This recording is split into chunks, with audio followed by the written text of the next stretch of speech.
Okay, so I have a stair building story for you, and it all started with this. These stairs, I drew them in 2D in Chief Architect. It's part of a project I'm working on for a client out on the nice part of Washington State, out in Squim. And all of these are the mechanically, if everything was perfect according to its actual size, then these dimensions would be perfect. So that's how I threw this in here. Normally, you don't see a set of plans that tell you how to cut everything exact because chances are when they pour the slab or whatever, there's some discrepancies. And then none of this means anything because really what you're going to do in reality is go from finished floor down to finished floor and do the calculations. But I did this because if by some chance everything worked out perfect, then these numbers would be correct and it would just make life faster. And that's usually what I like to do. I like to help people. I like to get the framer as much ammo as possible so they can fight the fight. So anyway, so this is where it starts. And I'm going to insert a video. I'm going to mix a bunch of stuff up here, being on site and actually building these stairs. So on the plans, it calculated out to be finished, well, correction, top of subfloor to top of slab, 9'6" 1/4" on the computer. So what I did was I set up a laser, and it is actually reading top of subfloor plus 3/16 for the glue down flooring he's going to put in here. And so he said, I think I have a hump in the concrete. So I just ran the laser. 9'6" 1/4". So it's exact. So I can use all my calculations. It'd be the top of everything. So, holla. Hey, so I'm on a job site and I keep forgetting to pull my phone out because out of respect to the person signing the check, I don't want to be on my phone filming. So what you see here, the green line is my laser, which happens to be 6 inches above the base. So it's really nice to be able to set up jigs with this. And the green line is 3/16 above the subfloor because that's the thickness of the finished flooring that he's going to use. And we'll zoom in a little bit. So if you were just doing rough top of subfloor to slab, then I would lower that down 3/16. But this is finished floor, and it's going to be finished floor but unfinished basement, if you want to call it something. And right where the stairs land, the ladder, where the legs of the ladder are, that's where the stairs are going to end. So that height is 9'6" 1/4". And then when I divided all this out, it becomes like 7 1/8. It's a lot longer decimal, like remainder. And so I use that really long remainder in AutoCAD or in my calculator so that I stay as accurate instead of just going plus equals, and then you're factoring in an error. You factor with as many decimal places as your calculator can handle. And so this elevator pit, there's going to be stairs that we're going to build right here. And my platform finish top height is 6'9", which is the feet inch 16. So it's 6'6" 9/16". Talking fast because, man, it's intermittent weather here. This is, sometimes it's sunny, sometimes it's cold, but it's all good. Framing's awesome. So I will take little videos as we progress in getting this set of stairs built. I think that's it. I guess I could walk you over here. Back in the day, I would come out to the job site with this little form, and if you want it, I'll stick a PDF link somewhere if you want to use this, but it helps me to capture floor to floor, finished floor to finished floor height. Mostly I did rough framing, so I didn't really have to do too much, but like if it was hardwood, 3/4 inch hardwood on the upstairs, and then 3/4 wrap on the steps, and then 3/4 on the bottom, it's all the same. It's all equal, you don't have to do a lot of thinking. This calculator here, this is a HP 50G. It it kicks out some good calculations. Here, you know what? Well, I'm going to include the actual, it's funny, because on the plans, I calculated that floor height to be 9'6" and a quarter. And it just turned out to be 9'6" and a quarter. So that's going to work perfect from finished floor to slab. Here's my story pole. And what I'm going to have to do is down here at the bottom, this little tick mark here, that's 3/16. I'm going to have to cut that off so that all the framing drops 3/16. And then he's going to add on these wrap stair tread things that are 3/16. So I got to remember to cut that off right now before I forget. And then I'm off a little bit. Want stairs perfect. No excuses. That way you get to argue with the inspectors. So, all right, man. Thanks for watching. There'll be more fun and chaos. Tell you what, I've been away from framing for a while, and I feel it. I have the highest respect for you guys that are rocking it nowadays. Back when I was younger, I would have said, yeah, you guys can't keep up. Now I'm like, damn, I bend over, hold my breath. I want to pass out. Okay, well, that's enough of this silliness. I will talk at you later. So I didn't take a lot of video of the actual built stairs because I'm not really good at multitasking. So setting up a shot and then going and doing it while I have a client that's paying me, I don't feel right about that. So when I take a break or I'm walking around, I might shoot some kind of little shot of something. But near the end of the project, I just took a bunch of pictures and I had my son take some pictures. So I'll splice them all together and maybe narrate over them to explain what you're looking at. But this is an ICF basement. And then the customer wanted the stairs built before it gets joisted so that he didn't want there to be a big hole in the floor for safety, and he'd have to put a railing around it. So the stairs are built, and the joisting will come next week. And anyway, so I transitioned from doing this and having all this information into doing this with SketchUp. And as you can see over here, I've got a bunch of layers turned off. Like if I turned on the block layer and the concrete layer, that's kind of what the project looks like right there. And this flickering here is because the two faces share the same space. So if I turn off concrete wall, there. I used to have every single block in ICF stacked and staggered like it is, but it became kind of crazy. So instead, I just made a big solid wall and I put lines across it to signify the rows of logics. And the only headache he had here was he wants some of his floor joists inside because the terrain is kind of higher up here. And then the rest of the joists will sit on top of the wall. And so 11 7/8 was taken out of a 16-inch piece because they don't sell this by itself at 4 1/8.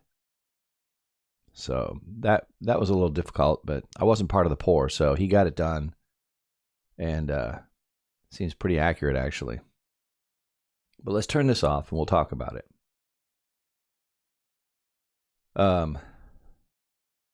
This is going to be an elevator that he's going to order from the East Coast. So this wood is covering a pit. And the elevator, I haven't done this part yet, but the elevator is going to need to have continuous 2x12s set into the wall. There's the 1.5 inches, and I'm going to add blocking to hold it, but that part doesn't happen yet.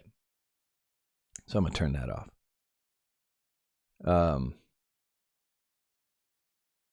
The other thing was, in his terminology, he called this Western stringer, and he called the ones that we cut like this an Eastern stringer.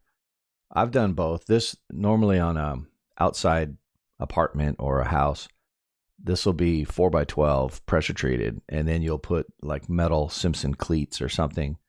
And typically you'll either put concrete treads, and there's a great place in Tacoma that custom makes them for like $90 a piece. Or like what we did, I said, hey, can I just put a real stringer up in there? And in that way, I'm cutting 3 stringers exactly the same. And to get this elevation here so that it covers the end of the tread, this had to be raised 3.5 inches. And yes, this is exactly the mistake I made. I cut this out on the horse, flush to be here, and I forgot about this stick and past.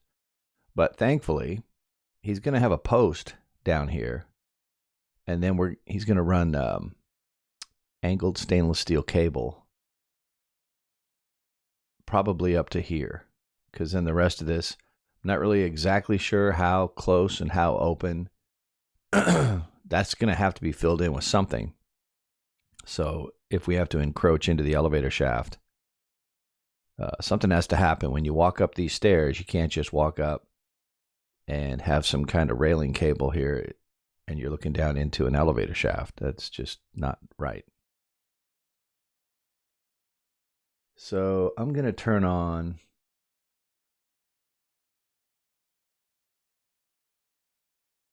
some of this stuff. Concrete wall, let's do block wall. So there are some big beams coming. This is a 5.5 by 11 7/8 that sits here. And that's a 7.25 or 7. I can't remember exactly. This one's bigger though.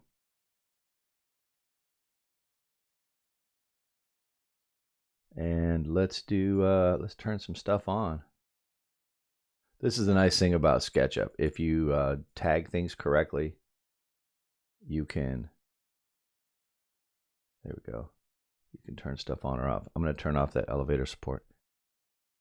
So this is kind of what we're looking at. This used to be LVL across here, but we're going to look into exactly what has to be. I don't think he wants to use LVL if he can avoid it. But this just has to meet headroom, 6'8", has to clear. So I may be pushing that back a little bit. I don't know. But if you'll notice, this top tread sticks up 3/4 of an inch. And that's so that it does the same on the platform too. And that's so that every single step has the same uniform nosing. Instead of stopping the stairs and butting them into the deck, I designed it where another tread and riser absorb into the deck, and then they're 3/4 low, so that when you put this on here, this is 3/4 high, and then when you drop the plywood on, you're dead on. And from his finished floor, he's adding a product that's 3/16 of an inch, and then there's these vinyl treads that are in the shape of a long L. They're 3/16, and then they wrap and they come down 1.5 inches and stick 3/16. So all that's been factored in so that at the bottom, I had to cut that 3/16 off plus the 1.5 inches. And then when everything gets put back on, the risers are all identical all the way up to the top. That's how you do that. You do the calculation, finished floor to finished floor. You divide by the number of risers to make it meet code. And then you build a storyboard, and that storyboard is exactly top of everything, top of finished, everything down, all the way down. And then you, on the bottom, you subtract the thickness of whatever this finished floor is up here. So if you're using 3/4 oak or something, and say you're using the 3/4 oak treads all the way along on top of all this, then you would take 3/4 off your storyboard, and that would be the top of your framing everywhere. So that's how that works. But SketchUp, I'm telling you what, you need to start off. I think SketchUp Go is free. And you can model things in framing. Like you'll draw this one stud. Let's just build something really quick, just in case you've never seen SketchUp. So some of the shortcut keys, the letter R. If I'm in this, letter R. Come on. Maybe I'm not actually. There it is. So the letter R. Let's say I want to do a beam. So I did the R for rectangle. And now I've got this really, I got this blue shape. That means that it's flat on the ground and it's being it can be push-pulled in the up Z direction. And if you look over in the right-hand corner, it says dimensions 9 7/8, comma 10 foot 10 and 11/16. So that tells you that the first number is how wide it is, and I want that to be 1.5 inches, which is defaulted, comma, let's do 8 feet. Enter. So now I have an 8 foot long, 1.5 inch wide, 0 thick item. Then you hit the letter P, click on there, and I'll come up and we'll make this a 2x8, so it's 7.25, enter. And I have to hit spacebar to release all that. So now I haven't done anything, but if you notice, all these edges they kind of highlight with that blue speckle look. I want this to be a single object. If I was to move any one of these, it distorts and gets all weird. They call it sticky geometry. So you can either draw a bounding box, and even the direction of the bounding box is important. If I had draw from the upper left to the right, and I don't encapsulate everything, then I only grab what I encapsulate. So you'll see this blue down here. These two edges got grabbed. But if you come from the other side, it grabs more. Like if you go upper right to lower left. So think about that. When you're in a crowded area and you just want to grab one thing, you can bounding box upper left to lower right. Or the other way is just to triple click on it. 1, 2, 3. And now that item, see how it's got that blue little dots everywhere.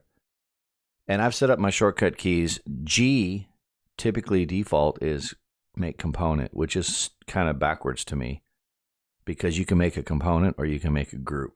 So I remapped mine to be G is a group.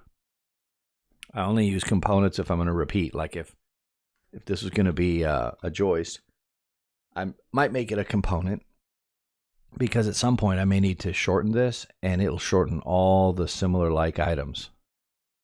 But a group seems to be the thing I like to use. I could be wrong. Now, let's say this was an LVL, so I made it 1.5 inches. I triple click it, and I go P, and at 1.5 inches, I need to make it another quarter, so 0.25, enter. So now it's 1 3/4 inches wide, and I had it at 7 1/4, so let's make it 9.5. So 1, 2, 3. Actually, you know what? Let's just make it 11 7/8. So this is how we're going to show you how to edit it. And if you don't like doing math in your head and you run the risk of making a mistake, I just hit the T button, and I'm going to go up 11.875, boom. And then I'm going to go 1, 2, 3. I'm going to go P, and I'm going to raise this up. And that's called inferencing, when you come over and let it snap to something. So then I can get rid of this. And then the shortcut D for measure, we can make sure this is 11 7/8. Look at that. So that's correct. So now what I like to do, whenever I'm using an LVL, the ones that I've used a lot are pink, sort of. So the Mac's different than the Windows. The Windows, you don't have the opacity slider right in front of you. You have it buried under a tab, but I'll take this color and then I'll paint it, and so it's kind of see-through. It's what, 75% opacity, and I like that, because when I stick it in the model, I can see what's like what's behind it, what's attaching to it. You may not like that, or the other thing is you just hit the letter X, and everything becomes X-ray. You see right through everything. But then that's like wireframe, like colored wireframe. That's a little difficult sometimes. So X is your X-ray tool. Hey, the nice thing about X, let's say you needed to grab the far side of this. Say I wanted to move this, but I wanted the other side. I can hit X, and I can see the other side. And then when I do move, I can snap through what I'm looking through to the other side. See that little dot showed up? But if I go X like this, it doesn't snap. The surface becomes impenetrable or whatever. So there you go. But Yeah, so this is enough of showing you the model, and then I'm going to drop in some still shots and show you, like, we don't have this little wall here yet. We just have mostly this and this other one. So the next phase, when we get out there, after he's got some other work done, is we're going to put these green plates down right here, and we're going to set these beams, and then that way we can actually do all this work here.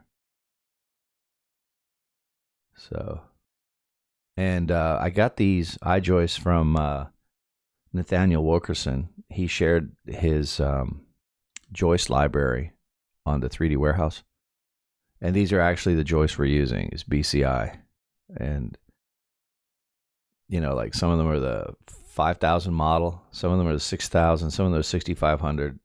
They don't get that specific in the design, except I'm pretty sure Nathaniel has them the proper thickness, because as they get up more beta, they become bigger, they get wider. All right, so yeah, I'm gonna put this on video, and then we're gonna splice in pictures while I talk, and you'll see what I'm talking about. Hopefully, this isn't boring. And if you need any help, I'm not a super expert in SketchUp, or even Chief for that matter, but I can help you with framing questions or what I think are best practices. And then go do it, man. I'm telling you, if you're a framer, you need to learn some software, because at some point when you're on your project and it's super complicated and confusing, you can take the plans home, figure all that stuff out while you're drinking coffee and your jammies at your desk, and show up the next day and just blow right through it. You know, if you draw everything to the exact world size that everything is, not some estimate, but you make sure everything is exact, then you can trust your software. So there you go. And anybody out there that needs help like this, I also I take on clients from all over the country, so there's that option too. All right. Well, this has been fun. I will turn this off now.